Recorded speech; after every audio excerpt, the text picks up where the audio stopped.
Bonjour, vous écoutez l'épisode 52 de Femmes et Ambitieuses, le podcast de coaching qui accompagne les femmes dans leur épanouissement professionnel et personnel. Je m'appelle Jenny Chamas, je suis coach de vie certifiée et auteure. Toutes les informations que je partage ici sont disponibles sur mon site coachhappy.com. Abonnez-vous au podcast sur la plateforme de votre choix pour ne manquer aucun épisode. Je tiens à vous remercier pour tous les commentaires et toutes les étoiles laissées sur vos plateformes d'écoute. Merci aussi pour tous les partages du podcast que je reçois sur Instagram, sur Facebook, sur LinkedIn et auprès de vos amis, de vos collègues, de vos voisins. Je vous suis sincèrement reconnaissante de soutenir Femmes et Ambitieuses et de le faire connaître. J'apprécie énormément ce que vous faites. Alors vraiment, merci du fond du cœur. Mes clientes sont en grande majorité des leaders. Leaders au sein d'entreprises privées, d'entreprises publiques ou alors même au sein de leur propre entreprise. Et parmi les sujets que nous abordons vient souvent la question du leadership et comment être un bon leader. Aujourd'hui, j'aimerais partager avec vous les 5 clés d'un bon leader. Cette réflexion est née de mon expérience de leader et de l'idée, et bien sûr de celle de mes clientes. Alors je vous rassure, tous les leaders ne sont pas à 100% parfaits sur ces 5 points. Et d'ailleurs, c'est impossible, ça n'existe pas. Mais en fait, un bon leader, c'est une combinaison de tous ces ingrédients. Et l'idée de cet épisode de podcast est de vous permettre de faire le point sur là où vous en êtes et là où vous aimeriez aller. Alors le premier point qui fait un bon leader, c'est la capacité d'écoute, d'observation et d'apprentissage. Un bon leader n'a pas nécessairement réponse à tout, mais il sait écouter, observer, poser des questions et prendre de la hauteur. C'est pas nécessairement celui qui parle le plus fort ou qui donne le plus son avis, mais il réfléchit, il synthétise et il oriente. Il n'a pas toujours la meilleure idée, mais c'est aussi pour cela qu'il a des équipes et qu'il lead. Il a cette capacité à ne pas avoir la tête dans le guidon, mais à la lever et à avoir une vision en hélicoptère. Et ça demande d'avoir la capacité de lâcher prise, de ne pas se laisser constamment pressuriser par les résultats, par ce qu'il faut faire et ce qu'il ne faut pas faire. C'est avoir la capacité de prendre de la distance, de montrer le chemin aux équipes et de leur donner les ressources nécessaires pour y arriver. Et ça commence par vraiment être sensible et à l'écoute de ce qui se fait, de ce qui se passe, que ce soit au sein de l'entreprise elle-même, au sein de l'équipe, mais aussi à l'extérieur. Ça demande beaucoup de curiosité. La deuxième chose, la deuxième clé d'un bon leader, c'est de décider et d'agir. Prendre des décisions, ne pas tergiverser, se faire confiance, prendre des risques mesurés. Et cette capacité ne réside pas dans le fait d'avoir la réponse à 100% parfaite, mais simplement dans la capacité à faire des choix en fonction des données qu'on a, de notre bon sens, de notre expérience et en mesurant les risques encourus. Quand on lead une équipe, on doit pouvoir emmener les gens. Et si on est constamment dans l'indécision, vous imaginez bien que c'est difficile de les emmener. Et pour être dans la décision, il faut croire en soi. Il faut aussi accepter qu'il est possible de se tromper. Il faut aussi avoir l'humilité de demander l'avis de son équipe ou de son boss quand on estime que cela peut apporter quelque chose à la décision. Être un bon leader, c'est savoir trancher. C'est prendre la responsabilité des choix et des risques. Et puis, une fois qu'on a décidé, c'est d'agir. C'est d'impulser l'action au sein de votre équipe. C'est de ne pas laisser filer le temps, mais vraiment être dans l'action et la construction. Agir, agir, agir. Encouragez vos équipes à le faire, car c'est dans l'action qu'on crée les résultats et non pas dans l'attente. Alors, si vous faites partie de ces personnes qui ont du mal à prendre des décisions, je vous rassure, ça ne vous empêchera pas d'être un bon leader puisque vous pouvez apprendre à prendre des décisions. Et je vous renvoie à l'épisode 21 du podcast dans lequel j'en parle un petit peu plus en détail.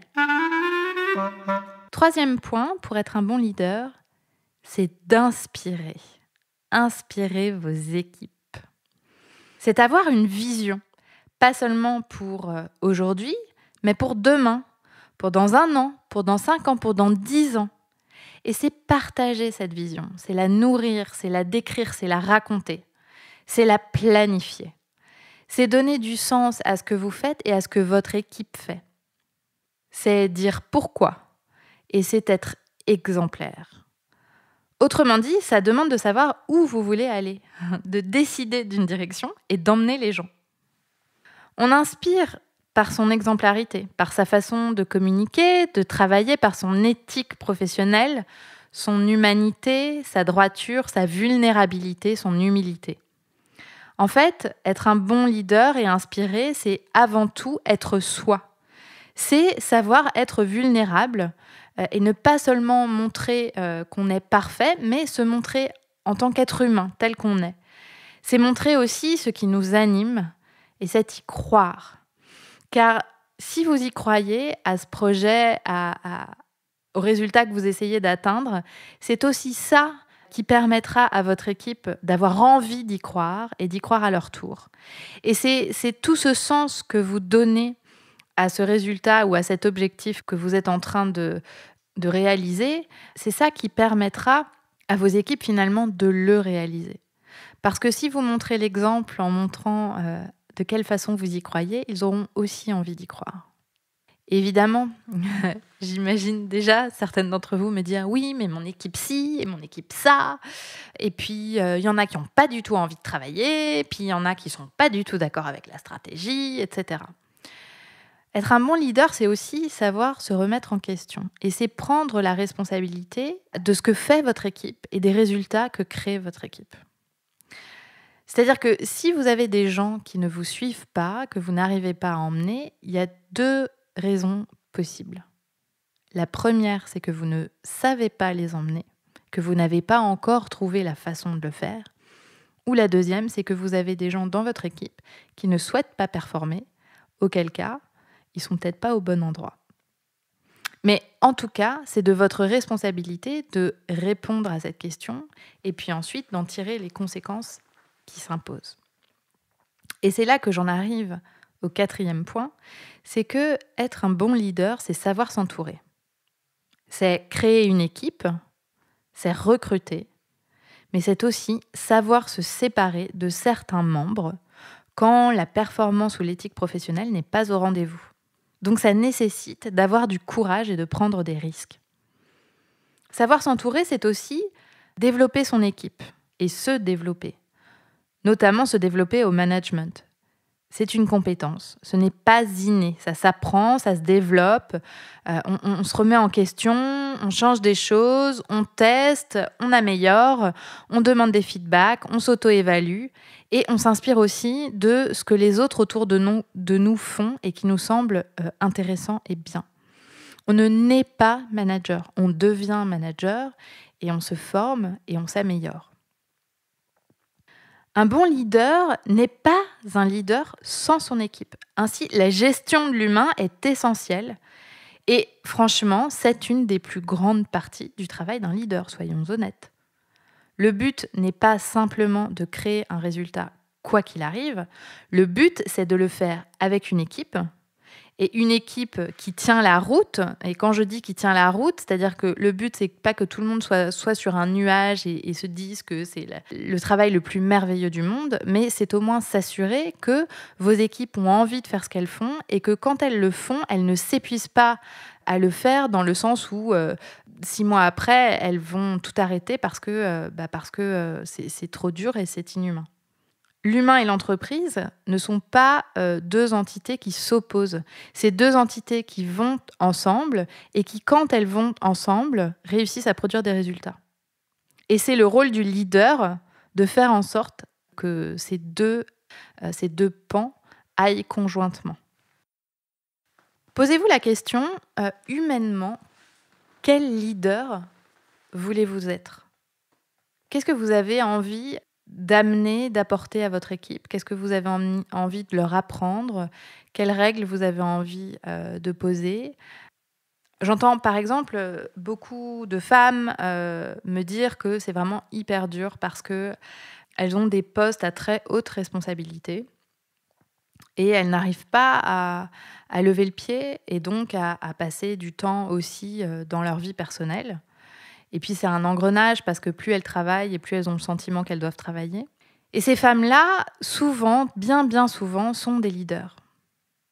Et je trouve qu'il est intéressant de se demander, quand on est soi-même leader et que donc on est l'exemple pour les gens qu'on lead, quelle image veut-on donner? Est-ce qu'on veut donner l'image de quelqu'un qui travaille tout le temps, ne sait pas s'arrêter? Est-ce que, du coup, le message qu'on a envie d'envoyer, c'est que pour y arriver, dans votre équipe, c'est ce qu'il va falloir produire, c'est ce qu'il va falloir faire. Est-ce que, à votre avis, c'est comme ça que vous allez réussir à produire les meilleurs résultats et que vos équipes vont réussir à produire les meilleurs résultats? Ce qu'il y a de magique dans le fait d'être leader, c'est que ces décisions-là vous appartiennent.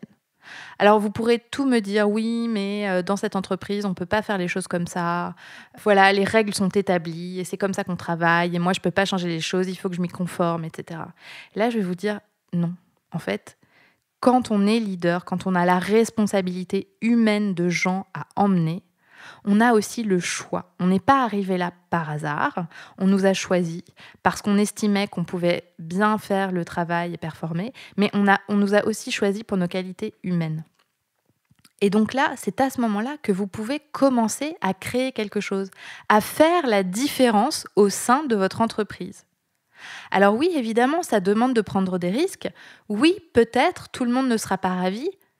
Et peut-être même que dans une entreprise extrémiste, ça pourrait éventuellement vous coûter votre place. Je veux dire, imaginons ensemble le scénario du pire. Mais demandez-vous, quel leader avez-vous envie d'être?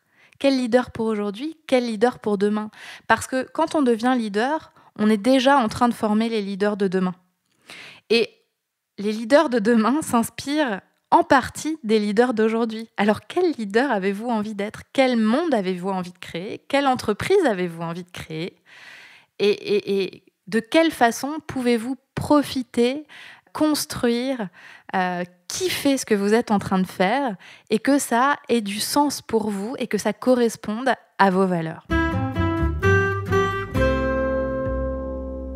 Le 5e point, qui me semble essentiel pour être un bon leader, c'est de savoir déléguer.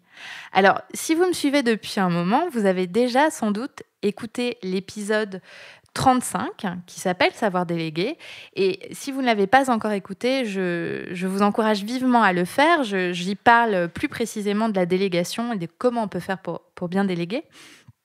Mais il est évident qu'un bon leader doit savoir déléguer parce qu'un bon leader ne peut pas tout faire tout le temps, être partout tout le temps. Et d'ailleurs, c'est bien pour ça que vous avez une équipe. Et déléguer nécessite de faire confiance, de former, de poser un cadre et de contrôler. Si vous êtes débordé, demandez-vous pourquoi. Qu'est-ce qui ne va pas? Un bon leader n'est pas débordé. Ou alors, il est en manque complet de ressources. Vos collaborateurs sont vos meilleures ressources et alliés. Investir du temps et de l'argent en eux, s'assurer qu'ils sont bien formés et qu'ils ont toutes les ressources nécessaires à la réalisation de leur travail, c'est vous rendre service et vous assurer qu'ils peuvent créer les résultats que vous attendez. Et votre job n'est pas de le faire à leur place, mais de leur permettre de le faire. Voilà donc les 5 clés d'un bon leader. Écouter, décider et agir, inspirer, savoir s'entourer et déléguer. Alors comme exercice d'application cette semaine, ce que je vous propose, c'est de vous demander dans lesquelles de ces clés excellez-vous déjà. Et félicitez-vous, profitez-en. Et puis, dans lesquelles pourriez-vous vous améliorer? Une fois que vous aurez déterminé cela, ce que je vous suggère, c'est de vous demander quel est le premier pas que vous pouvez faire là tout de suite maintenant, dès aujourd'hui, pour aller dans le sens de l'amélioration. Et l'idée ici n'est pas d'escalader la montagne en un jour, mais simplement de faire un petit pas vers le leader que vous avez envie d'être. Je m'appelle Jenny Chamas et je suis coach de vie certifiée. J'accompagne les femmes ambitieuses à franchir une étape décisive dans leur carrière. Les femmes que je coach ont 10 à 15 ans de carrière derrière elles et occupent des postes à haute responsabilité, dans une entreprise ou dans la leur. Les personnes qui travaillent avec moi sont très motivées. Je les choisis pour leur état d'esprit, leur désir de vivre une vie intentionnelle et épanouie et d'affronter les challenges et les risques sur le chemin de leurs objectifs. Si vous vous reconnaissez et que vous souhaitez que nous discutions de votre objectif et du travail qu'on pourrait faire ensemble, vous pouvez cliquer sur le lien dans les notes de cet épisode.